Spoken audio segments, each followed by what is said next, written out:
కొంతమంది బంధువులు కానీ లేకపోతే స్నేహితులు కానీ మనతో క్లోజ్ గా ఉండి సడన్ గా వాళ్ళ లోపల చేంజెస్ వస్తూ ఉంటాయి. ఎందుకంటే వాళ్ళకి మేబీ మనతో అవసరం తీరిపోయి ఉంటదేమో, అందుకే మనల్ని వద్దనుకుంటూ ఉంటారు.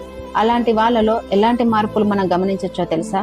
వాళ్ళు మీతో అవసరం ఉండి మీతో మాట్లాడడానికి వాళ్ళు ఎంత ఆరాట పడేవాళ్ళు, ఎంత టైం ఇచ్చేవాళ్ళో ఆ టైంని మనకి ఇవ్వడము ఇప్పుడు ఆపేస్తారు. మీరు మెసేజ్ చేసినా కూడా వాళ్ళు ఆన్లైన్లో ఉండి కూడా వాళ్ళు రిప్లై ఇవ్వరు.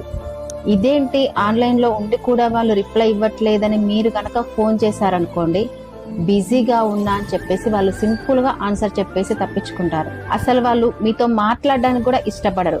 మీరు మెసేజ్ చేసినా కూడా అది చూసి కూడా చూడనట్లుగానే బిహేవ్ చేస్తారు. ఇక మీరు వాళ్ళకి కాల్ చేసి ఆర్గ్యూ చేస్తున్నప్పుడు అది వాళ్ళ తప్పుగానే అనుకోరు. వాళ్ళ తప్పుని వాళ్ళు అస్సలు ఒప్పుకోరు, మీదే తప్పన్నట్లు చేస్తారు. ఇలా కనుక ఎవరైనా మీతో బిహేవ్ చేస్తే వాళ్ళు మిమ్మల్ని దూరం పెడుతున్నారని మీరు గుర్తుపెట్టుకోండి.